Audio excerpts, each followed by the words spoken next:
Kai Ješua nusileidžia iš dangaus ant savo kruvino balto kovos žirgo, angelai šaukia grifams: ruoškitės puotauti karalių vadų ir didžiųjų žemės vyrų kūnais.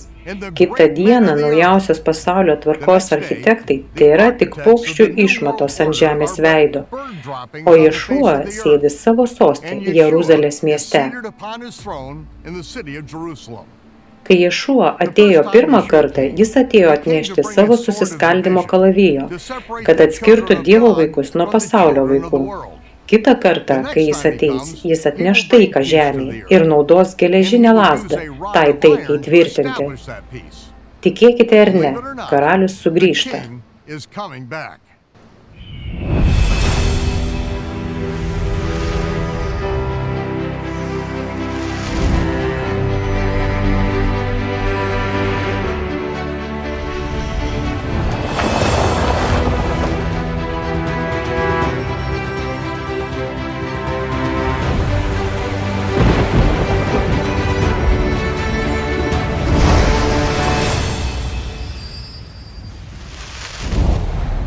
Ješua įspėjo savo mokinius, kad bus tokių, kurie skelbs jį Mesiju, tačiau jie suklaidins daugelį ir darys viską, kad suklaidintų net Dievo išrinktuosius savo pačių naudai.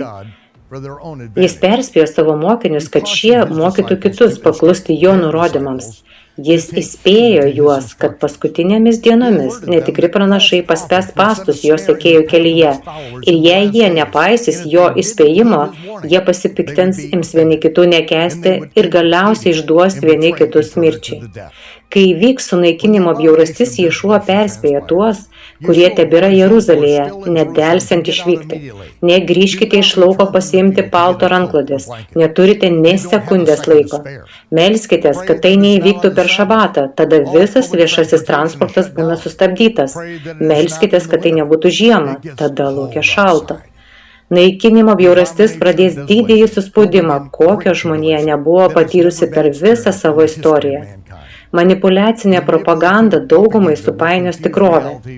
Tik tie, kurie klauso Ješua perspėjimo, turi viltį ištikimai ištverti iki galo. Tomis suspaudimo dienomis, jei kas nors jums sakys, Mesijas yra čia, arba jis yra ten, netikėkite. Tai ne aš. Netikri mesijai ir netikri pranašai rodys didelius ženklus ir stebuklus. Jie padarys viską, kas jų galioje, kad suklaidintų net išrinktuosius. Štai, žiūrėkite, aš jums tai iš anksto sakau. Klausykite manęs. Jei kas nors jums sakys, štai, žiūrėkite, jis yra čia, dykvietėje, eikite jo pamatyti. Tai apgaulė. Neikite manęs ieškoti, tai ne aš. Jei kiti sakys, kad aš ateinu tamjon, slapta, netikėkite. Mano atėjimas bus kaip žaibas, plėšiantis dangų nuo rytų iki vakarų. Ješua tvirtai sako, kad jis negrįš tamjon. Tai nebus slaptas paėmimas ir tai neįvyks prieš sunaikinimo bjaurastį, kuri pradeda didįjį suspaudimą. Netikri pranašai tvirtins, kad jis sugrįš slaptu paėmimu. Netikėkite jais. Bet žmonės dievina fantastikos romanus, svaigsta dėl specialiųjų efektų filmų ir laikosi tradicijų, užuot klausę pranašo žodžių, kuris iš anksto numatė ir įspėjo mus apie tokią apgavystę. Niekas negalės nepastebėti jo atėjimo, joks netikras ženklas negalės jo pakartoti. Ješua pasakė mums, kada jis sugrįš ir kaip tai atrodys. Iškart po tų dienų suspaudimo saulė bus aptemdyta, mėnulis nešvies savo šviesos, žvaigždės kris iš dangaus ir dangaus galios bus sudrebintos. Ir tada pasirodys žmogaus sūnaus ženklas danguje. Visos žemės gentys gedės, kai pamatys žmogaus sūnų ateinantį danguje debesyse su galia ir didžia šlove. Jis išsiųs savo angelus su dideliu trimitų garsu, ir jie, angelai, surinks jo išrinktuosius iš 4 vėjų, nuo vieno dangaus krašto iki kito.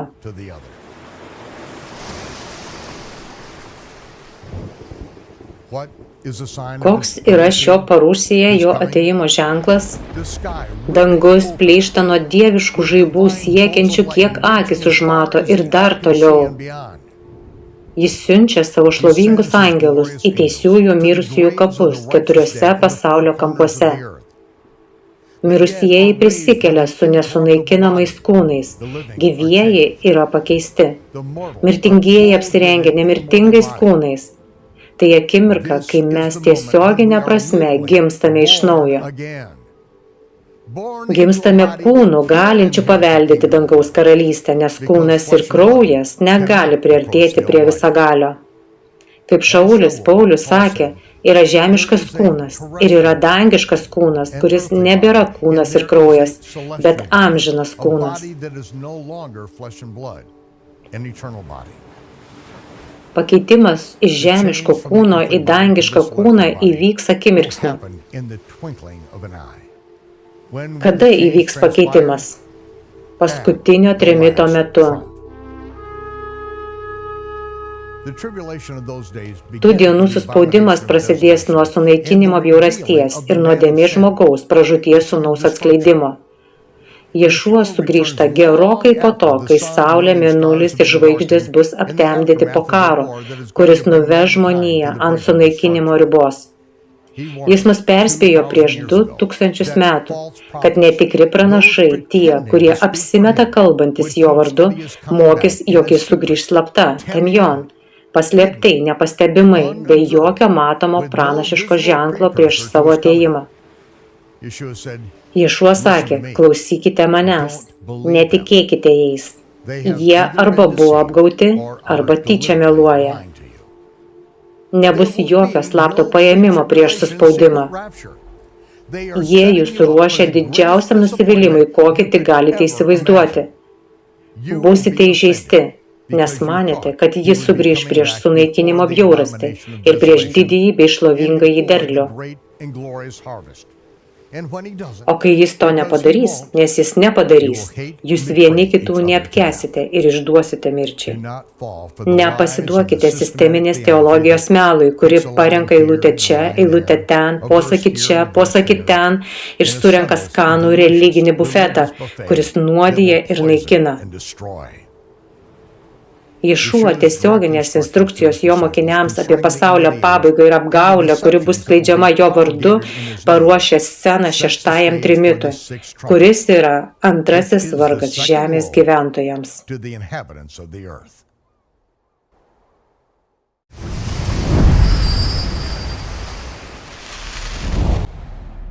Antrasis vargas prasideda 6 iš 7 trimitų garsų ir 2 milijonų karių iš rytų įsiveržimu, kurie nužudo trečdalį žemės gyventojų.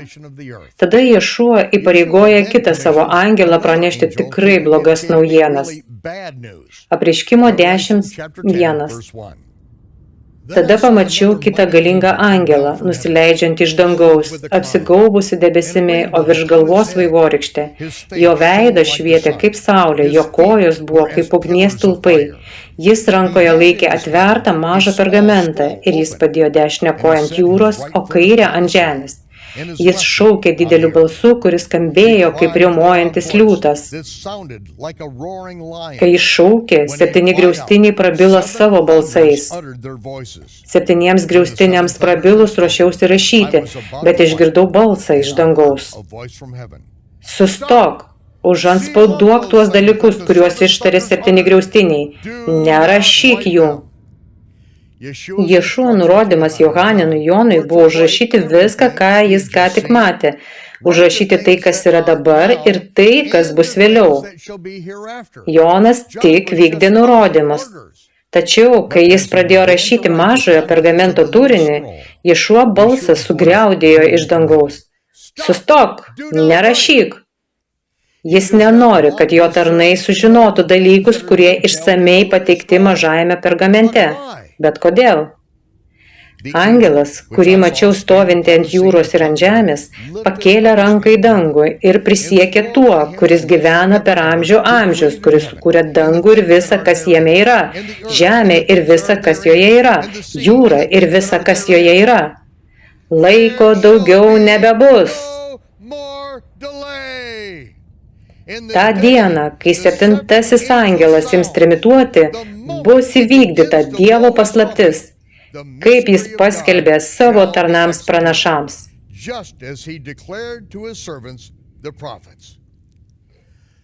Tai yra didžiausia įsivaizduojama naujiena su visa mirtimi, sunaikinimu, kankinimu ir vargais.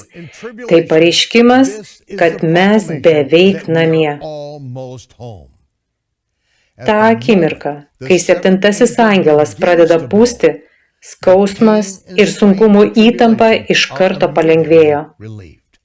Dievo paslaptis yra įvykdoma, taip kaip Ješua paskelbė savo pranašams Danieliui ir Šauliui, Pauliui. Štai, aš jums atskleidžiu paslaptį.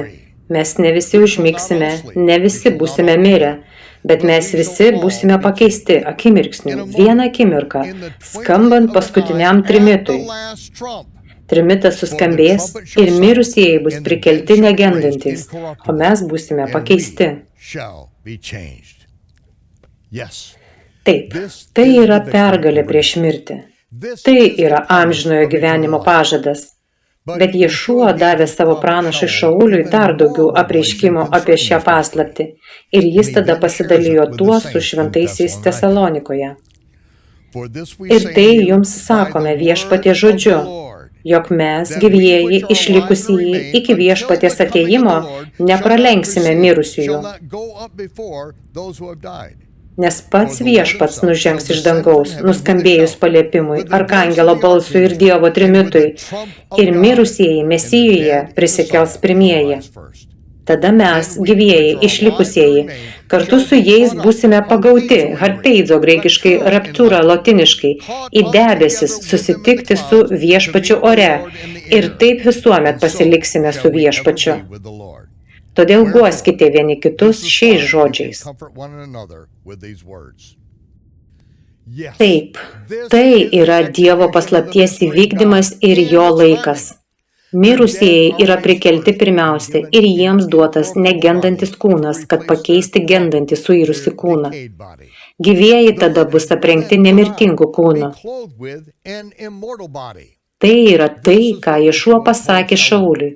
Ir dabar prie 7 griaustinių paslaptingo atskleidimo jis patvirtina tą patį savo atėjimo laiką Jonui. Kaip 7. trimitas skamba, tai yra, kada paslaptis iki šiol neatskleista paslaptis yra įvykdoma. Bet pirmiausia, mes turime pereiti per 7 griaustinių išbandymą. Johaninui leidžiama mums pasakyti viską, ką sako angelas, išskyrus 7 griaustinius. Tuomet balsas iš dangaus kalbėjo man vėl. Eik, paimk mažąjį ritinį, kuris yra atvertas angelo rankoje, kuris stovi ant jūros ir ant žemės. Aš nuėjau pas angelą ir pasakiau, duok man mažąjį ritinį. Jis tarė, imk ir suvalgyk jį. Jis bus kartus viduriuose. Bet burnoje jis bus saldus kaip medus. Ir aš paėmiau mažąjį ritinį iš angelo rankos ir jį suvalgiau. Jis buvo mano burnoje saldus, tarytum medus, bet kai tik aš jį suvalgiau, man pasidarė bloga. Ritinys, kurį jis suvalgo, yra 7 griaustinių ritinys. Johaninui neleidžiama atskleisti jo turinio, bet Ješua jam sako pranešti apie 7 griaustinius kitu būdu, kuris bus suprantamas jo ištikimiems tarnams. Geros naujienos, kad mes beveik namuose, kad harpeidzo, raptūro, prisikėlusių šventųjų susibūrimas su gyvaisiais šventaisiais, kurie yra pakeisti, yra tik vieno trimito garso atstumu. Šios geros naujienos skanios burnoje, bet gyventi 7 griaustinių akivaizdoje, net girdėti apie juos pykina. Jei žinotume, ką teks ištverti, nualptume. Neįsivaizduojame, kaip Jonas Husas sudegintas ant laužo už savo bekompromisę poziciją tiesos atžvilgiu galėjo giedoti Dievui šlovės giesmes, kai nuo jo degančio kūno lašantis riebalai vis labiau ir labiau įkaitino liepsnas, kol galiausiai užgeso jo šviesa. Jei Jonas Husas būtų iš anksto žinojęs, kokias kančias jam teks ištverti, galbūt būtų pasirinkęs lengvesnį kelią. Viljamas Tyndailas buvo pasmaugtas. Jo kūnas sudegintas, nes jis išdrįso išversti Bibliją į anglų kalbą. Jo paskutiniai žodžiai buvo malda. Viešpatie, atverk Anglijos karaliaus akis. Jo malda buvo išklausyta. Taigi, daugiau kaip 80% Biblijos karaliaus Jokūbo versijos esančios mano rankose yra Viljamo Tyndailo darbas. Ši knyga buvo nupirkta šventųjų krauju, kurie galėjo pasirinkti lengvesnį kelią ir galbūt būtų jį pasirinkę, jei būtų žinoję, kad kelias prieš juos bus toks sunkus. Vienas dalykas, dėl kurio galime būti tikri, Dievo malonė suteikia mums jėgų padaryti tai, kas neįmanoma, gyventi šventą, teisų ir dievotą gyvenimą, sergančiame, iškreiptame ir sugedusiame pasaulyje.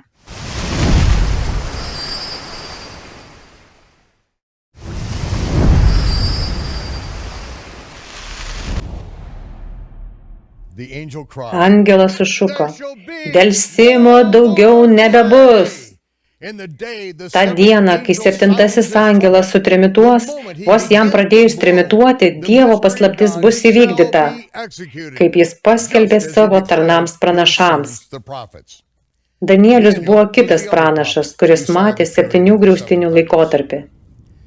Žmonės, kurie pažįsta savo Dievą, bus stiprus ir darys didingus darbus. Tautos išminčiai pamokys daugelį, tačiau jie kris nuo kardo ir liepsnos, nuo nelaisvės ir plėšimo daugelį dienų. Kai jie suklups, kai jų jėgos silps, jie sulauks nedaug pagalbos. Net ir išminčiai kris, kad būtų išmėginti, apvalyti ir padaryti tyri iki paskirtojo laiko pabaigos, nes tai dar ateis paskirtų laiku. Paskirtasis 7 trimito pūtimo laikas yra apreiškimo 11 skyriaus tema. Tai sugrąžina mus atgal į sunaikinimo bjaurasties laiką ir nurodo, kad per ateinančius 42 mėnesius Jeruzalės miestas bus mindžiojamas pagonių. Ješua liepė savo mokiniams kuo greičiau palikti Jeruzalę, kai įvyks sunaikinimo bjaurastis. Tačiau yra 2 šios taisyklės išimtis. Aš suteiksiu galią savo 2 liudytojams ir jie apsivilkę ašutiniais drabužiais pranašaus 1260 dienų. Jei kas nors mėgins jiems pakenkti, iš jų burnos išeis ugnis ir sunaikins jų priešus. Taip jie mirs. Šie 2 liudytojai turi valdžią uždaryti dangų, kad pranašavimo laikotarpiu nelytų lietus. Jie turi valdžią paversti vandenį krauju ir ištikti žemę bet kokią nelaimę, kokios panorės. Kai baigsis jų liudijimas, žvėris, kylantis iš bedugnės, paskelbs jiems karą, nugalės juos ir nužudys. Manau, kad tada mes visi mirsime, kai baigsis mūsų liudijimas. Todėl mano patarimas – įsigykite liudijimą ir išlaikykite jį kiek įmanoma ilgiau. Kai sudainuosite savo dainą, viskas baigta. Ir siekite kape iki prisikėlimo, kuris jums bus jūsų kitas sąmoningas momentas. Johanan teigia, kad lavonai Jeruzalės gatvėse pūva 3,5 dienos. Niekas nesirūpina jų palaidojimu. Visas miestas linksminasi, kaip iškrypę Sodomos gyventojai ir Egipto išsigimėliai. Tačiau po 3,5 dienų įvyksta netikėtas dalykas. 2 vyrai atsistoja ant kojų. Jie girdi galingą balsą šaukiantį iš dangaus. Ateikite čia, užženkite čia. Žemė dreba. Žmonės siaubo apimti šaukėsi pagalbos, kai 10 miesto dalis sugriūva. 7,000 palaidoti po griuvėsiais. Kai kurie pripažįsta, jog tai visagalio ranka, bet jų atsakas per menkas ir per vėlyvas. 2 liudytojai pakyla į sosto salę, atsakydami į didžiojo kunigo Ješuo, dangaus vyriausiojo kunigo šauksmą. Jie atvedami į dangiškai teismą duoti savo liudijimo, kuris Jeruzalės šventykloje buvo repetuojamas 10 000 kartų. Kiekvieną mėnesį, kai paskutinis seno mėnulio skiltelės blyksnis išnyksta rytinėje saulės šviesoje, Izraelio tauta žino, kad po 1,5 ar 2,5 dienos vakarinėme danguje netrukus po saulėlydžio bus pastebėta pirmoji jauno mėnulio skiltelė ir prasidės naujas mėnuo. Kadangi visi kūrėjo paskirti laikai Viešpaties šventės nustatomi pagal mėnulio kalendorių, o ne pagal mechaninį prietaisą, jauno mėnulio pastebėjimas yra ypatingai svarbus, kad Izraelis laikytųsi savo susitikimų su Visagaliu.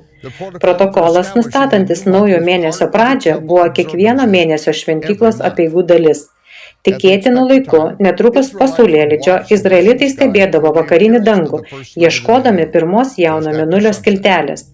Pamačius mėnulį, liudytojai kildavo į šventyklą Jeruzalėje ir praneždavo sargui, kad pastebėjo jauną mėnulį.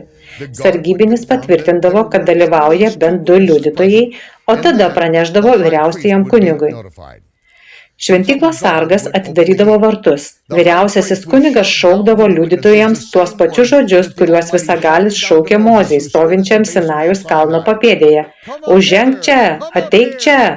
2 liudytojai pateikdavo savo liudijimą Izraelio vyresniesiems teismo salėje. Kai jų liudijimas būdavo patvirtintas, vyriausiasis kunigas sušukdavo: "Pūskite trimitą!" Kai tik suskambėdavo trimitas, tai buvo Roš Chodeš mėnesio pradžia. Alyvų kalne būdavo uždegamas signalinis laužas ir nuo kalno viršūnės iki kalno viršūnės visoje Izraelio žemėje ir už jos ribų buvo uždegami signaliniai laužai. Skambėdavo šofarai ir prasidėdavo naujas mėnuo. Tačiau ši mėnesinė praktika buvo tik repeticija prieš šventąjį susirinkimą 7 mėnesį. Kunigų 23-24. 7 mėnesio 1 dieną turėsite šabatą, trimitų pūtimo atminimo dieną, šventą susirinkimą. Jom Teruah, trimitų diena, yra vienintelė Viešpaties šventė, vienintelis Jehova paskirtasis laikas, kuris prasideda 1 mėnesio dieną. Kiekvieni metai prasideda dieną ir valandą, kurios niekas nežino. Mes žinome, kad tai artėja. Mes žinome, kad tai vyksta derliaus piko metu. Mes žinome, kai mėnulis pranyksta auštant, kad tai artėja ir kad turime pasiruošti. Bet mes nežinome nei dienos, nei valandos.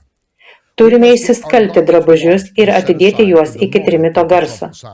Jei nebūsime pasiruošę, jei nepasirūpinsime ir trimitas paskelbs, kad prasidėjo didysis šabatas, prarasime vienintelę savo galimybę. Būsime atriboti nuo šventės. Durys užsidaro.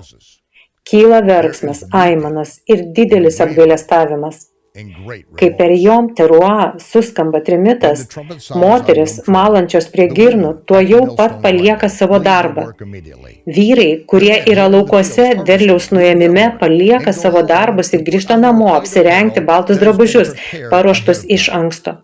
Pagonis tiesiog toliau mala ir skina derlių. Jie nesidomi Viešpaties švente.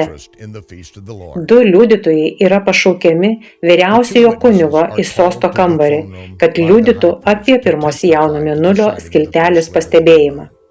Ješua šaukė: "Pūskite trimitą!" Ir 7 angelas pučia paskutinį trimitą paskirtų laiku, Jom Teruah, trimitų dieną. Taip, mano draugė, yra Harpeidzo, Reptūro, šventųjų surinkimas. Tai yra Evangelija, geroji apreiškimo naujiena.